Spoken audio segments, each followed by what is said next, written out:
like them being known me and being trying to be. I think they just feel like they can't come at me the same way because I'm really a street person. So it's Yeah. like, All right, you ready to start? Okay, ladies and gentlemen, we are rolling into another episode of the Candace Owens Show. I will be honest and I will say, for the first time in my political career, I have been feeling pessimistic about the Black community. I jumped into this space feeling optimistic, feeling like there was change that could be implemented if we were willing to have the tough conversations. When I look up at the world today and I see these protests and I see these riots and I see who and what is at the center of these riots, when I see Black businesses being burned down, when I see Black criminals being martyred, and when I see Black athletes and Black celebrities and Black community leaders sanctioning this violence in our community and remaining mum on the larger instances of violence in our community, I wonder if Black America will ever get ahead. When I sit down and I think by myself about why we ended up in this predicament, I always come up with the answer of culture. What is Black culture? How is it impacting Black America? Is it for the better or is it for the worse? Here to discuss all of those things with me is first and foremost, a personality. If you are not following online, he goes by the moniker KingFace. Welcome to the Candace Owens I'm Show. happy to be here. Thank you for having me. KingFace is also, for those of you that are listening, he is one of my Black City ambassadors. He speaks to the Black community, and by himself, he is the founder of something called the DAD Project, which stands for Developing American Dreams. There's so much that we need to get into, and I could go off on a tangent here. Just give us your take on what's happening right now with Black Lives Matter and all of these protests and riots. I mean, I just think it's in a sense a test to see who they can control and who they can't. Black Lives Matter, they've always used the emotions of Black people in order to get their agendas to be pushed. And I've noticed that it's like everything is emotional. It's like everything. You got cops shooting somebody and they put this certain narrative. And what that does in our community, it builds fear. And once you're afraid of something, especially with officers who you're supposed to feel safe around, and they keep pushing that narrative, people are going to now be put in more positions to have those things happen because that's how they make their money. That's how they get their exposure, is through the death of Black men. They don't get it from actually, protecting Black lives at all. Nothing is about Black Lives Matter that has to do with any Black lives. If somebody could show me when they've been around to actually prevent these George Floyd incidents, as you would say, from happening, then I could look at Black lives like it's a positive thing. But they're not doing that. They only come around election time. They only come around when a black dead man gets killed by a cop that's white or perceived to be white, and they use that to actually use that to destroy our strength within ourselves. It's like wearing a mask. It's killing the immune system. It's weakening us more and more and more and more and more and more. So then you look at it like, now I could get them because they're already broken down. Even with this George Floyd situation, there's people that usually don't care about that stuff that I noticed was like, yo, that's messed up. But to the point where they're praising him. That's why when people say, oh, you agree with Candace? I'm like, yes, we have to stop praising these type of people. And Black Lives Matter, that's all they ever push. I've never seen in my life, if this exists, then I want to see it.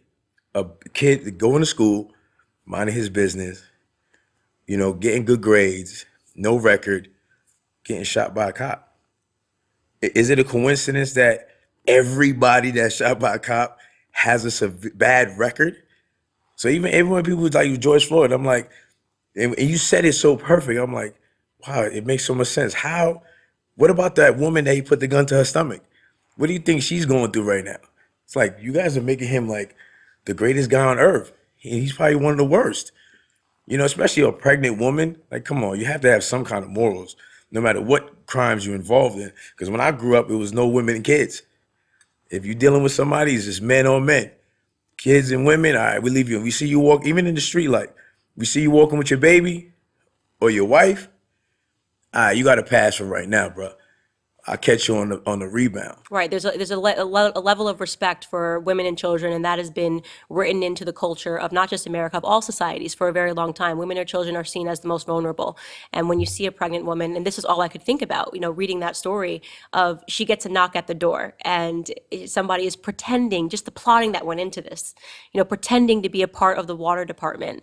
And by the time she opens the door and realizes something is wrong and she tries to force it shut, you have George Floyd, who, by the way, is monstrous in size. I believe he's 6'7", was Yeah, six he seven. looked huge. I heard. I think the correct is he's 6'7", very very big. And he's kind of muscular as well. Very muscular. Forces his way inside to a pregnant woman. She's home alone. Takes the barrel of his gun and puts it to her stomach. His friend pistol whips her, and they robbed her place. They took her wallet, and it's not like this was one incident that happened and it was, that was back when I was on drugs. No, that was the 9th time that he went to prison. It is really hard to go to prison 9 times. And I'm a person that believes in second chances. I know you do too, by the way. I want to get into also your story so that we're not, thinking that this is people that think people can't make a mistake. They can. People can make mistakes. I've made a lot of them. You're right. But not too crazy to go to jail. Right. Have you been to prison 9 times? No. That's a record. That's got to be some sort of a record. And what does it do to the psyche of a child when you pretend that this person is just an ultimate victim, a hero? They were calling him a hero. Did you hear the eulogy? I mean, you would have thought this person spent his whole life dedicated to God and just trying to uplift his community when in fact he was terrorizing it. I know a lot of people that terrorize the community and stay positive things too. My thing is why we didn't give that same energy to Nipsey Hussle. That's exactly right. He was actually doing something for his community. Despite that he was a part of a gang, he still said, yo, I still want to build my community. I want to make what Crip is about really stand for something. Same thing with the blood thing. I'm a former blood member. I'd rather not say a former blood member. I'd rather say I'm a former gangbanger because there's a difference. Because really what blood is about when you look at it is brotherly love, override oppression and destruction. So that's what I believe in. Same thing with Crips, community revolution and process. So when you look at these things, these was always created to benefit and help our community.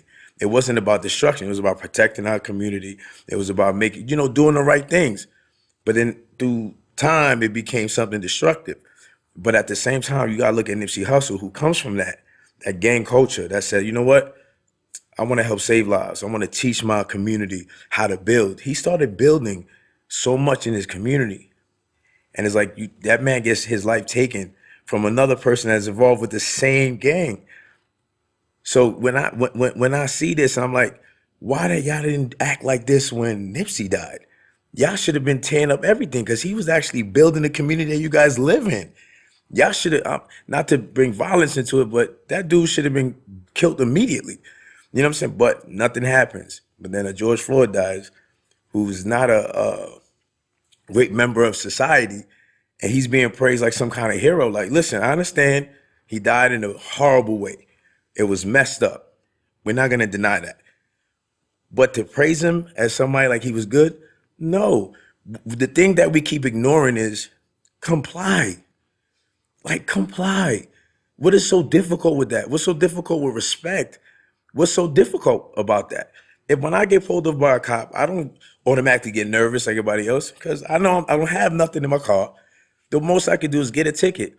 Now, how could I avoid the ticket just in case? Just be as respectful as possible.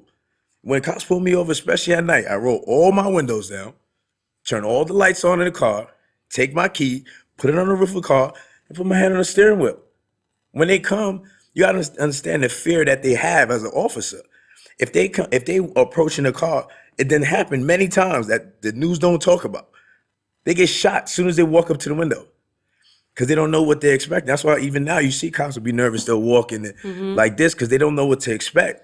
But if I turn all the lights on, windows down, my hands on the steering wheel, key on top of the roof, he knows what's going on in my car. He knows there's nobody else in there. He knows I'm not going nowhere. And he knows I don't got no weapon to do anything to him because my hands is on the steering wheel. They come comfortable. They fit, and that energy automatically shifts. So even if they feel like it's gonna be one of those sketchy calls, the energy shifts. Like, oh, okay, they respect me. They go, how you doing, officer? They'll be like, license and registration. Sure. I don't have to go, well, what you pull me over for? What you did that? Because I'm black. Yeah, and that's the automatic first thing that comes to their mind. But this is what they're being programmed to think. And I'm like, that's dangerous. Because when you're nervous, you might make a move that you shouldn't make. And cops are just as scared, if not more than you. They deal with this every day. So they might, especially now in this climate, it's like you can get shot. So it's teaching our kids fear and stuff like that. We have to be more on teaching them how to prevent it from happening. And by having respect for the job that they're doing and respect your life, comply. The more you comply, you're giving them excuses. And it's gonna be justified. That's why when a lot of these cases, when these cops get off, people don't know the full story. Because then there's footage of he's resisting. Like now, they're coming out with the footage showing that George was resisting. Right, and I kept saying that. I said, we're missing a big part of this footage because you see him get out of the car, and then he's apparently against the wall, and then suddenly the next thing that we possibly see is the 9-minute video. Something obviously happened, and when these toxicology reports came back, it showed that he was on fentanyl. I'm like, do people understand what fentanyl is? Fentanyl will literally make you stop breathing. I mean, fentanyl is the most deadly drug that you could possibly put into your system. There are constant overdoses. My friend who's a surgeon was saying, he said to me that I give this to my patients. They're barely breathing when you give them. So when he said he can't breathe, he's not lying if he's on fentanyl, and he could have not been issues breathing before the cops even arrested him. And I'm not saying that this cop was any way justified. He's not. But this is a discussion to have. Fentanyl, right? 100 times stronger, more potent than morphine. I mean, I had to get morphine in the hospital. You don't feel anything, right? This guy is taking this casually as he's going into a store with a counterfeit bill. You hear the 911 call and the woman is saying, this guy, something's wrong with him. He's on something. And we're pretending this was a person, as you said, that was just walking down the street, trying to get to school, trying to get to his class. And here we are being hunted by cops. How difficult is it to comply? How difficult is it to not go to prison 9 times? How difficult is it to not be high, holding a counterfeit bill? Don't have the cops called on you. Don't put yourself in any circumstance close to that. And people have a hard time having that conversation because it centers around respect. And I think the Black community has a very hard time with respect. In fact, we're a very disrespectful community. We celebrate being disrespectful or anti-establishment. F the police, right? Call the females bitches, right? How can our youth flourish when we're teaching and promoting and celebrating and applauding disrespect? Disrespect is rioting. Disrespect is burning down a neighborhood that had nothing to do with George Floyd. Disrespect is killing a police officer that has nothing to do with George Floyd. And we don't have celebrities standing up and saying it's wrong in our community. I mean, of course they wouldn't, because certain people that they're dealing with, and they want to look cool in front of the market. For especially in community, everything's about being cool. That's why I tell people I don't want to be cool, because this era of what considers cool is too destructive. I don't want to be cool. If that's the case, let me be the most uncool person possible, and I've become that because I'm vocal and open about how I feel about certain things. Like I said, even with hip hop, I'm very vocal about it because I know that it's a part of the problem. Jay-Z could tell people not to wear a jersey anymore and put on a button up, and people do it. That's the same way now. When you look at it, we don't have, like you mentioned him earlier, at least he was, even through the music, even though he talked about his past and his life, at least he still kind of gave some positive things into the music. Now it's just do drugs, get high, shoot people, and I'm like, because even in Brooklyn right now, when you look, the crime rate is going up in Brooklyn. We've had, the other day, there was literally 7 shootings in 10 minutes. Like, I'm talking about different areas in Brooklyn. So it's like, what influenced that? When you look at the lifestyle of Chicago, we done took in the whole drill music, and as soon as we got that into our community, the gang violence shot up extremely. But it's all about being cool.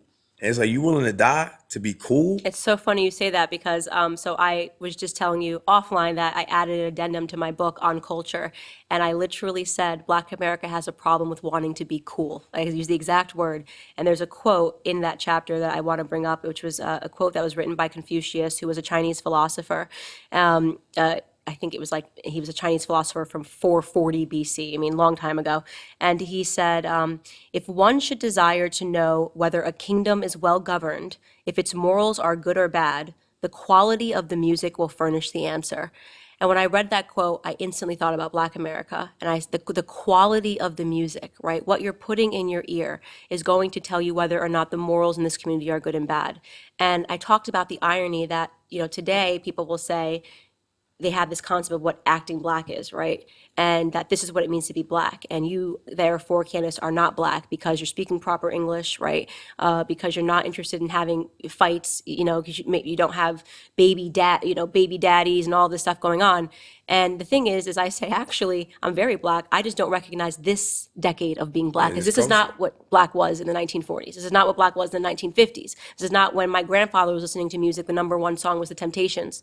My Girl, right? I write about this in the chapter. The first words of My Girl: I got sunshine on a cloudy day, and when it's cold outside, I've got the month of May. And then I looked at the top song right now in Black America, and it's Megan Thee Stallion and Beyonce. And the first lyrics are like, I'm that bitch, I'm this bitch. Wait. And I'm thinking this happened in the span of 40 years, right? 40 years. So what happened to Black culture? And I mean, that is what happened to Black culture. Because once it became like you have to live a certain type of way, now it's like there's no other way to live. It's like, and we congratulate stupidity in the Black community. Like, the more stupid you are, it's like, yeah. And I tell people, I was like, why you think kids didn't want to grow up going to school? Because going to school, you became a nerd. It's like they don't respect you. Like, oh, look at you go. And you can just tell, even when it comes to like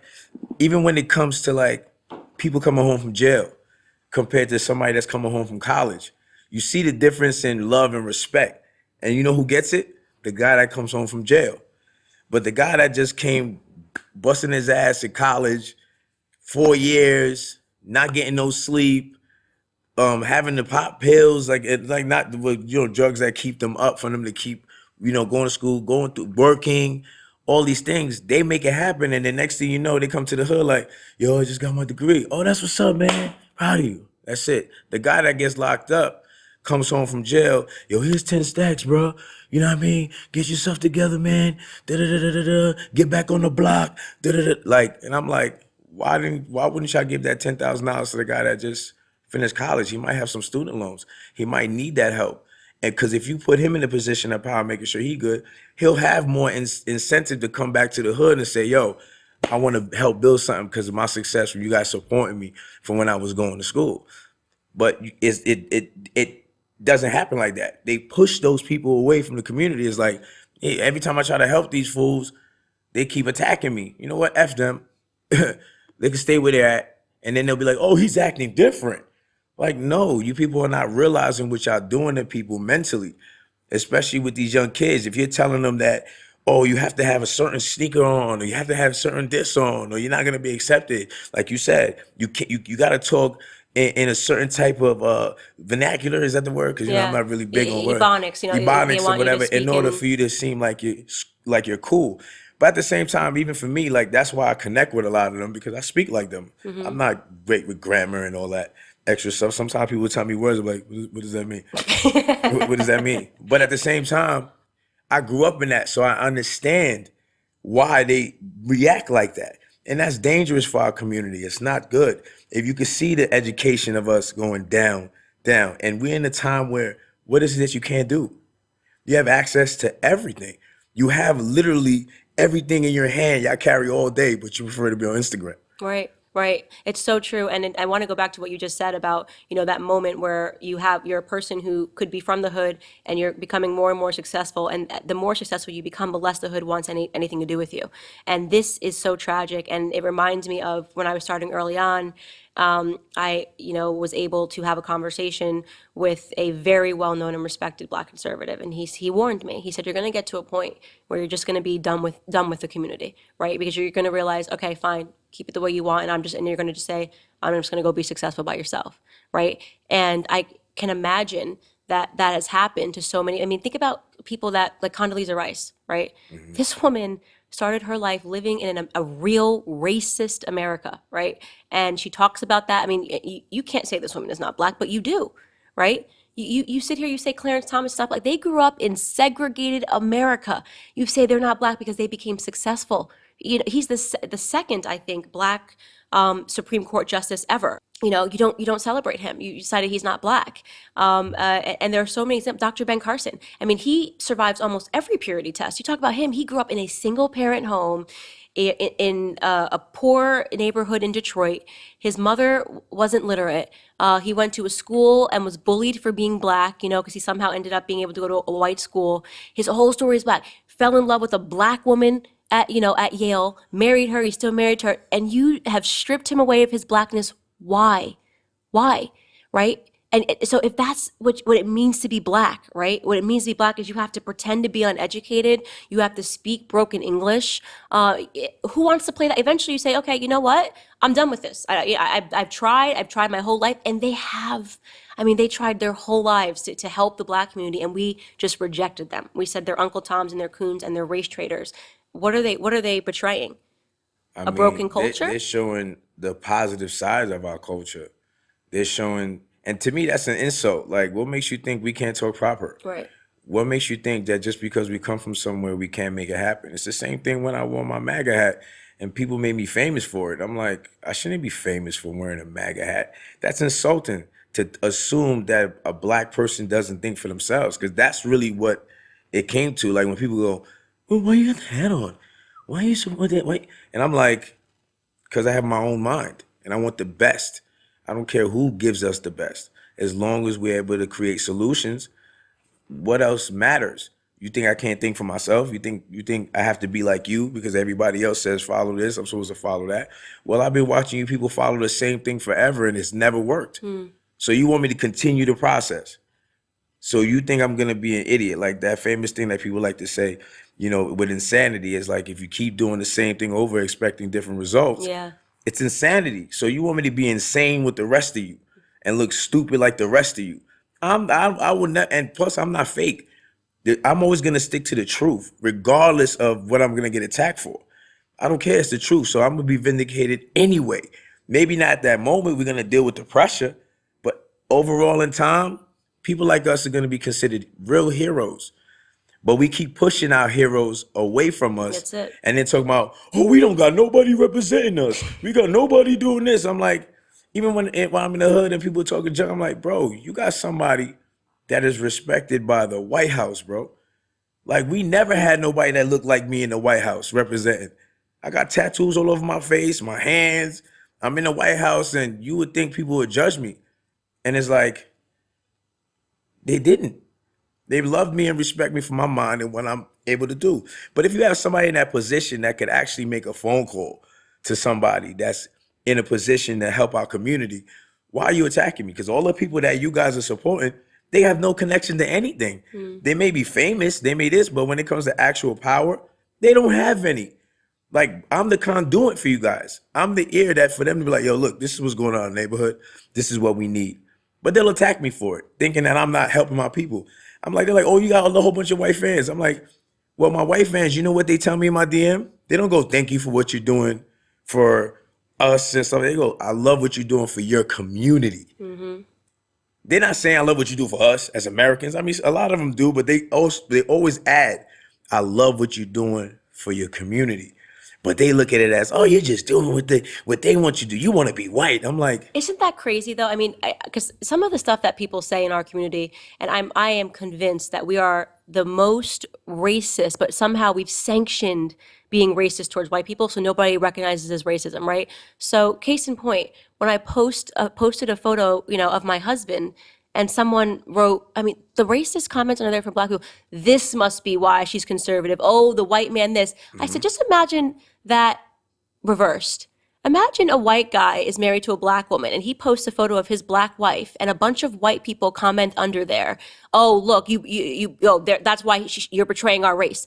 It's unfathomable. Could you imagine if a bunch of white people commented under that after seeing a black woman marrying a white man? People would go crazy. They would say this is an example of racism, but black people do it comfortably, you know, talking about, and I'm sitting here when you even say that, you should be ashamed of yourself for not knowing your history. Your ancestors died for that right, okay? Like what love versus Virginia, the Supreme Court case, when they literally got imprisoned, a black and a white person for falling in love. You know what I mean? These people fought to end that sort of discrimination so that you could marry who you love, right? True equality, being able to marry who you love, where their background doesn't matter. And you're ashamed of that.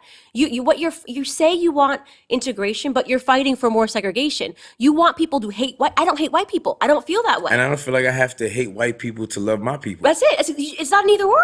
I love all people if they're good, and I hate all people if they're stupid. And stupid comes in every different color. You know what I mean? Every color. Different color, every ethnicity. I've seen stupid all across the board, and I hate that pressure that is applied. That this is what it means to be black. And I'm thinking to I asked myself, him, what is the definition of that? I actually did a post about that. I said, what is it that defines me being black?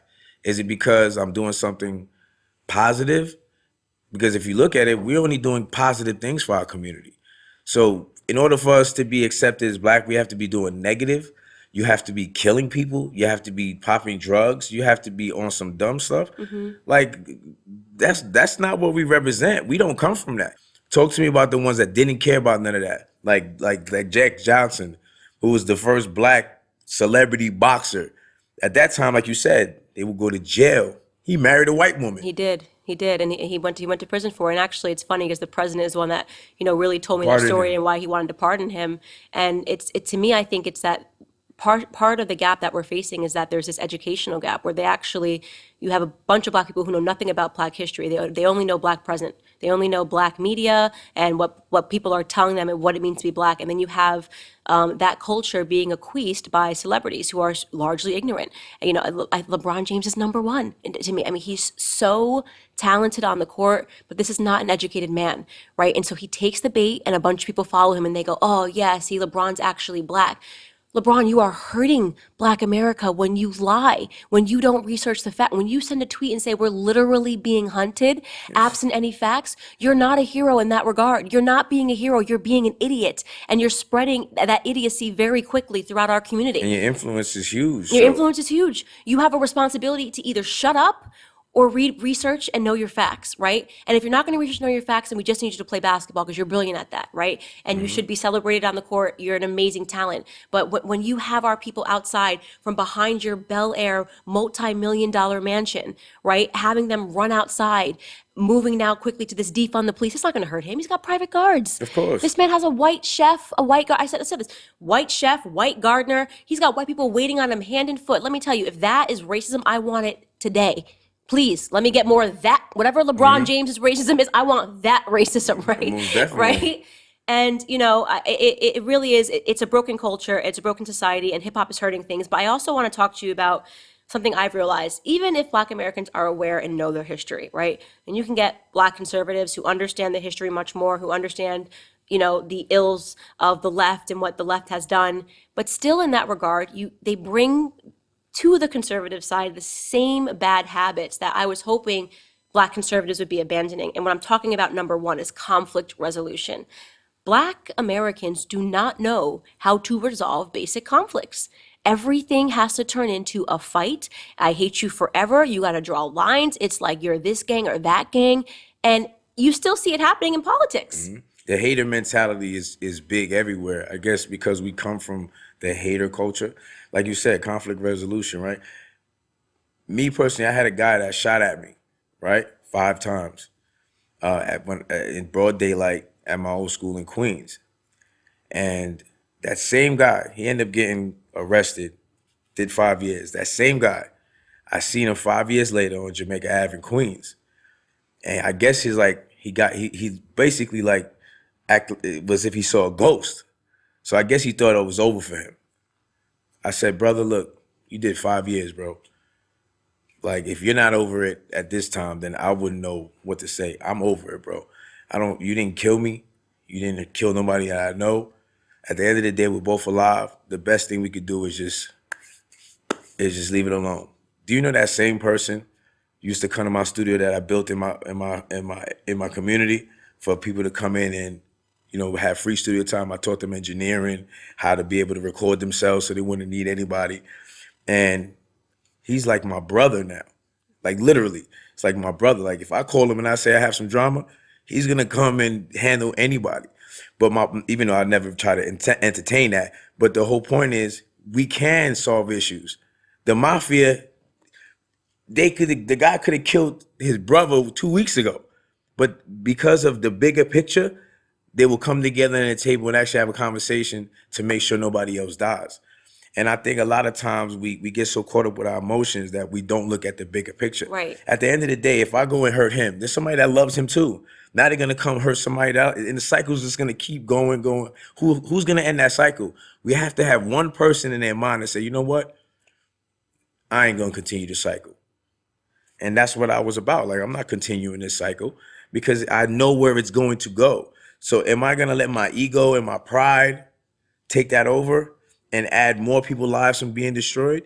Nah, I ain't gonna do that. So like I said, the example is I had somebody that tried to kill me and I was able to be cool with them. Right. You guys are ready to kill somebody because you don't like what they said. Right. That was about stuff that has nothing to do with you.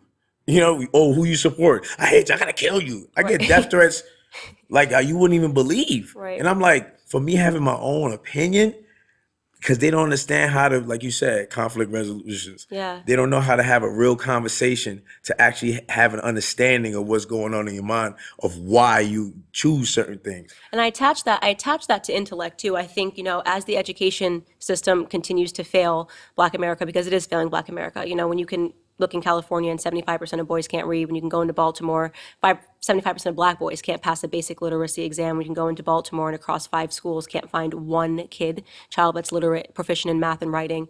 You have an issue. We have a larger issue. And the issue, as I understand it, from some recent books that I read, is that they've dumbed down the education system because they think anything that's considered a challenge now is not fair to Black America, right? So you actually have schools that are teaching Ebonics because they're saying that the schools need to be more cultural and adapt. It's the same thing with, like, before, English used to be a requirement. Now they're insisting on allowing kids to never have to learn a word of English and, just speak Spanish throughout all of school, making sure those programs are available. So we're seeing this sort of corroding of the education system.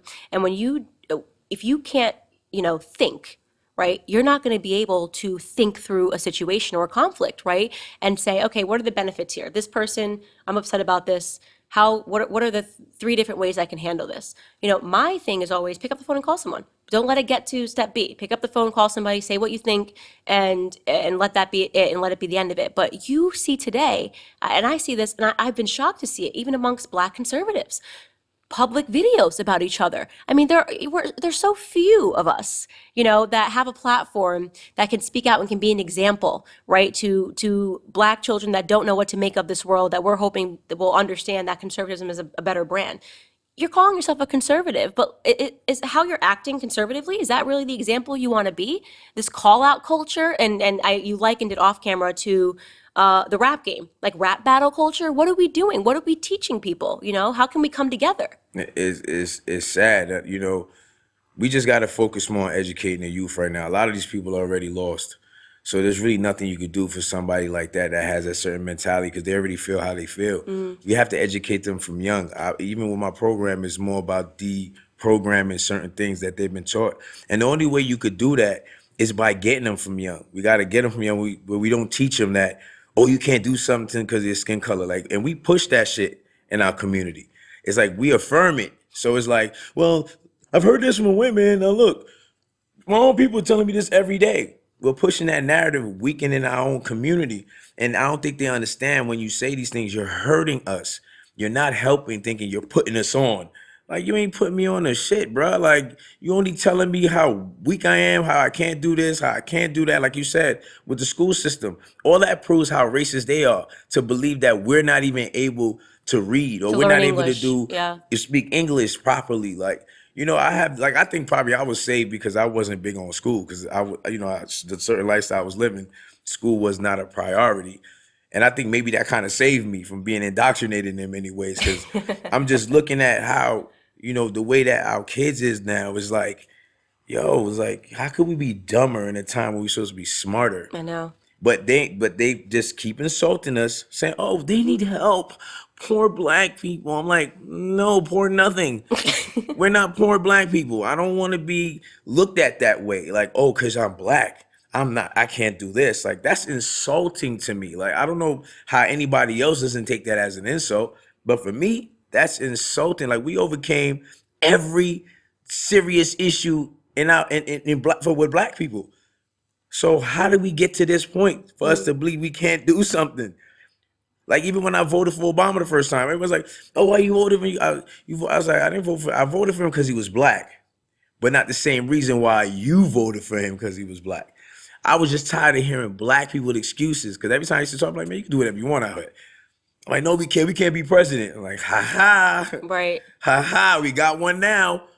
What is your excuse now?"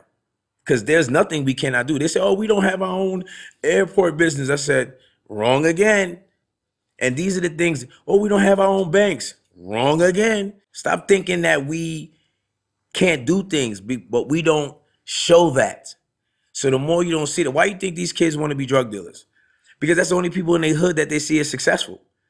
You know, because when people become doctors, these are all the people that was being called names, like we were saying earlier. Yep. So Acting white. so you don't see Acting white. so you don't see them people in the community. So they don't know that there's other options to be successful and drive nice cars and have a nice house.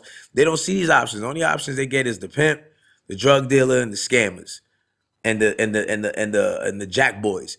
So it's like, these are the only options, and they're all negative options. Even though I fell into that trap myself, but at the same time, these are negative options. There's other ways. But if you keep pushing the people that are able to let them see that away from the community, you're only leaving them with them four options. So what do you think is gonna happen? Because people only go by, because in our community, where I tell a lot of times we have to give tangible things, they've been told lies their whole life that they actually have to see something now in order for them to fully believe it. Like, all right, let me see what you put in here. Well, you said you was gonna do this. Well, let me see it. That's when they'll start kind of like waking up, because they'll be like, oh, it could really happen. That's why with me, I use myself as an example, because I come from that. And I'm like, look, bro, look at me. Like, look at me, bro. How can you not do it? And I come from the same effed up circumstances as you. How did I do it? Oh, he got paid. Oh, he did. I'm like, no, bro. I changed my mindset. I focused on what I wanted to do, and I did it. Right, right. And until we develop that, and I think it's self-confidence, right? And that a lot of this really stems from insecurity. And talking about when this happened, Shelby Steele does a pretty good job of talking about really in the mid 60s. The problem, the thing that happened in Black America that changed everything, and this is such an interesting thesis, is freedom. So he says that, when Black Americans were actually fighting for their freedom, because there was a real struggle in place, they were doing everything that they could. So they were, being upstanding citizens, the families were together, and it was just a whole different, there was an actual community because there was a real struggle to fight for. And then at the very moment that they got freedom, things changed. And he says, and this is an interesting philosophy, that freedom after years of actual oppression is a very hard concept to grapple with, because your whole time you're fighting for people to realize that you're not unequal, right? You're like, I can be equal. I'm the same as you. Please, please, please. And finally, society says, yep, done. You get your freedom. And then he says people actually go through a period of like shock, because you're so used to like being in this cave, because now they have to grapple with the fact that they actually aren't equal, because they shouldn't be, because they've been systematically oppressed. But now you're mixed up with white people. White people are more well read than you. They're doing better at math and all this stuff, and the only way that you can catch up is through hard work, right?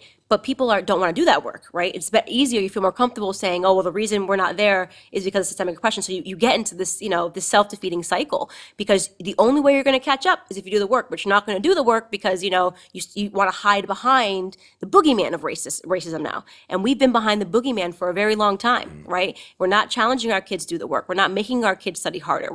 Our kids are not excelling at school. The gap has not disappeared at all between white and Black Americans academically. Our kids are not graduating high school at a good rate. We're 20 times more likely to end in prison, where our families are broken down. We've got all of these problems, and we refuse to address any of them, which is why I just find the Black Lives Matter movement to just be rooted in fraud and it just a lack of courage, complete cowardice.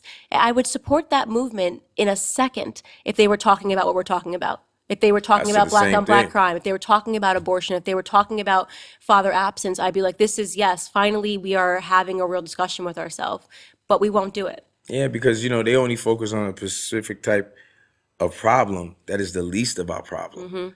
So I always say this, like, so are we gonna focus more on the leaky faucet or the fire in our kitchen? Yep. Like, what do you think is more important? Okay, it could be a problem eventually.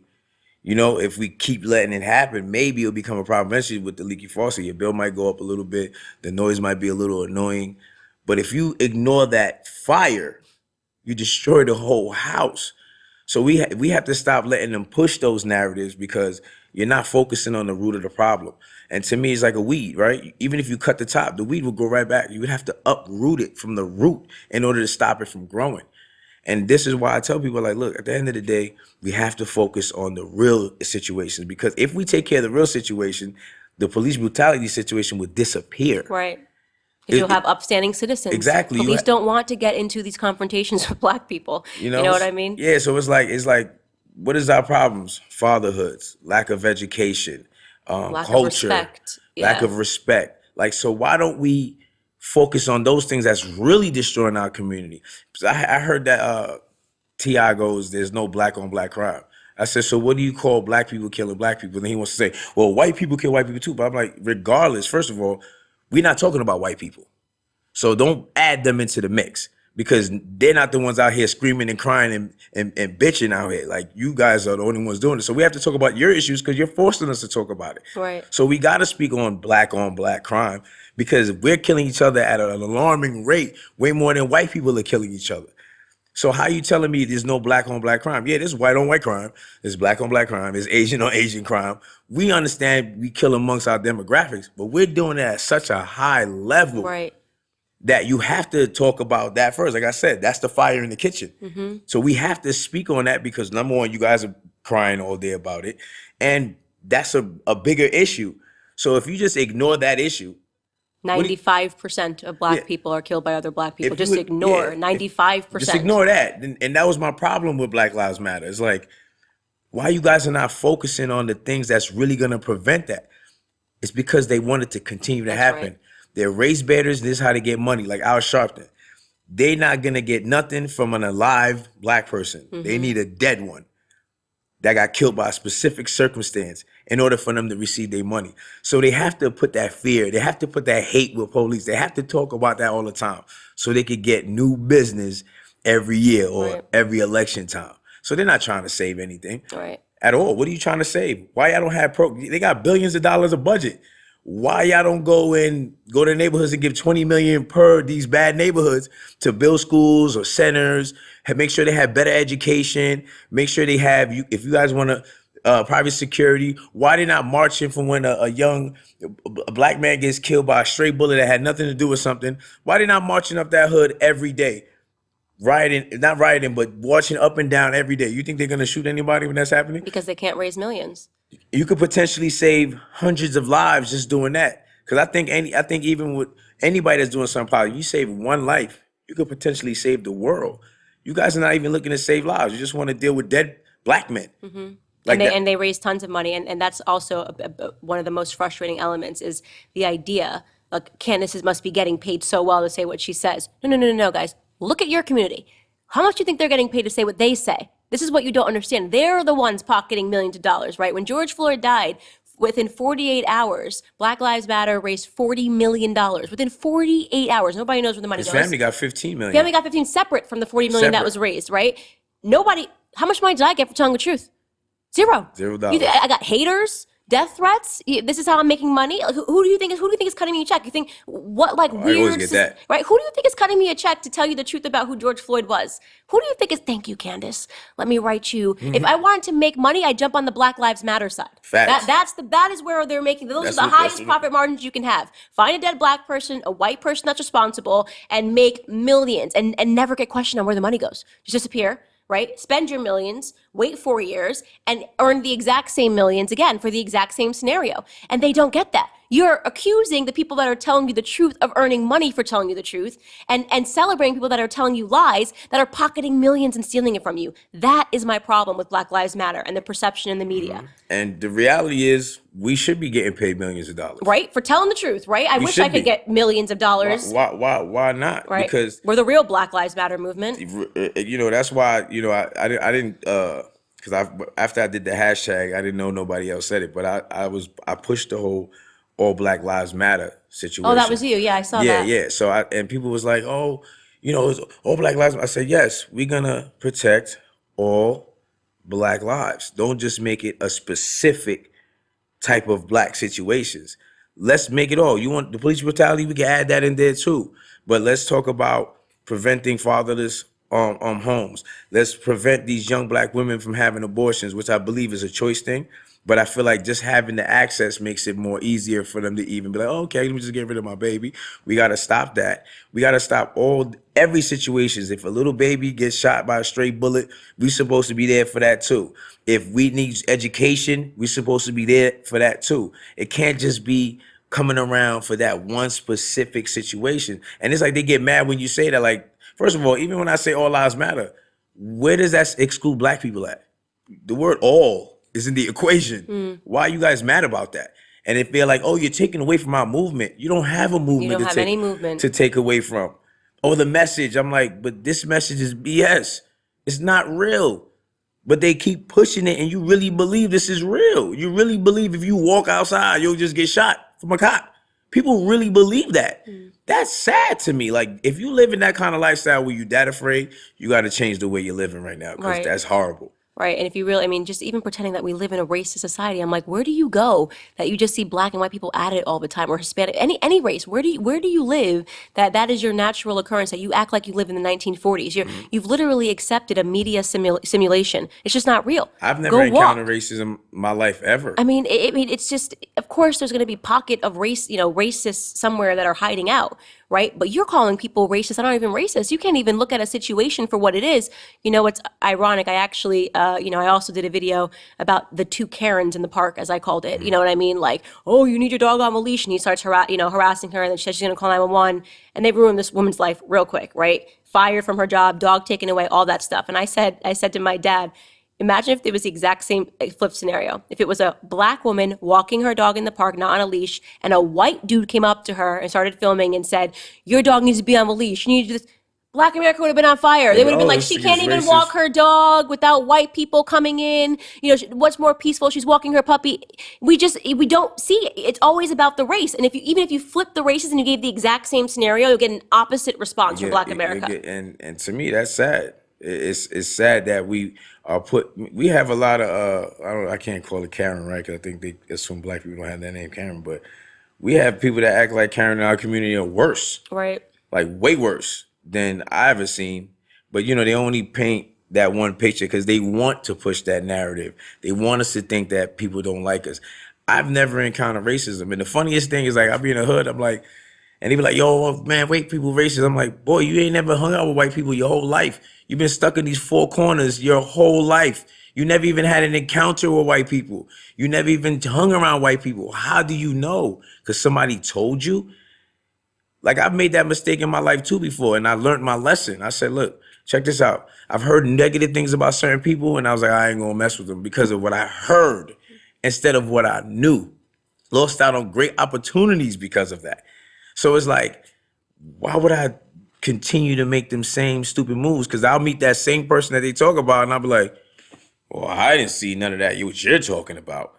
Like, this is not true. And to me, like, this is something that we have to change. If we don't change it, instead of just believing what people hear, we at that point now where it's just, we hear something, we just believe that's what it is about whatever situation or about whatever person.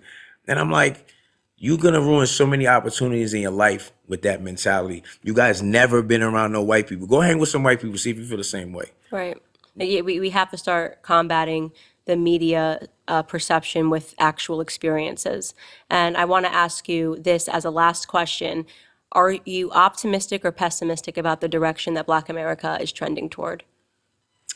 I'm kind of in between in many ways because I think, especially from this conservative movement, I'm seeing a lot of young black people that are like giving us hope, like, oh man, we can make it happen.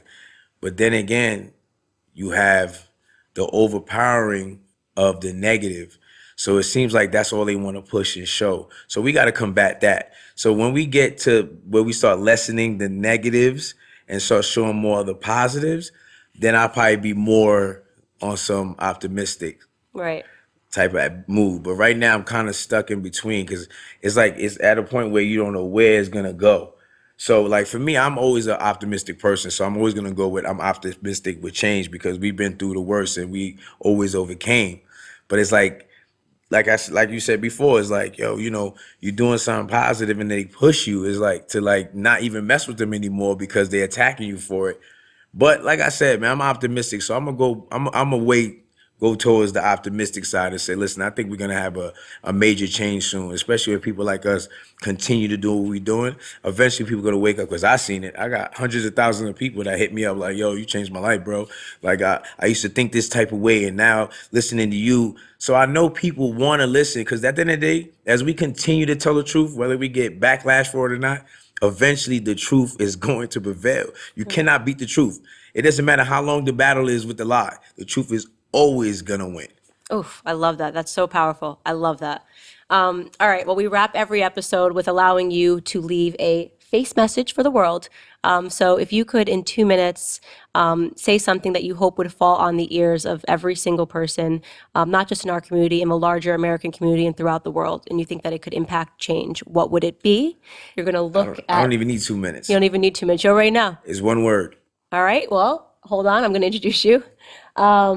On your mark, get set, world, I give you KingFace. Unity. If we learn to work together as a people, there's nothing that's gonna stop us. At the end of the day, even when you want to talk about white people in our past, if it wasn't for white people, we would not be free because we had to have a large amount of white people saying, I don't want to see black people being treated like animals in order for us to be, because if we live in the world, when we go by the percentage, we got 70% white people and you got 14% black people. If they did a vote and 70% was all white, we're done. We would still be in slavery. Us working together is what the threat is. And that's why they try to separate us with this whole race thing. We have to be united. This is the United States of America. We have to be united as a people because we're not just white, black, any other culture. We're human beings. And the only way we could change things is being united. It's unity, and unity is the key. Without unity, nothing can happen because if we keep bridging and adding more gaps into our lives, it's going to cause more conflict, and it's actually going to actually create more racism. So let's just continue being unity. Stop worrying about who people are married to. It's irrelevant. Stop worrying about the stuff that don't matter. We always focus on the things that don't matter instead of focusing on what does matter. And that's unity and working together. It's the only way we're going to have change. Amen. That's a wrap. Thanks so much for coming in. No, thank you for having me. Thank you guys for watching the latest episode of the Candace Owens Show. I hope you guys enjoyed the conversation as much as I did. As many of you guys already know, PragerU is a 501c3 nonprofit organization, which means we need your help to keep all of our content free to the public. Please consider making a tax-deductible donation today. I would really appreciate your support.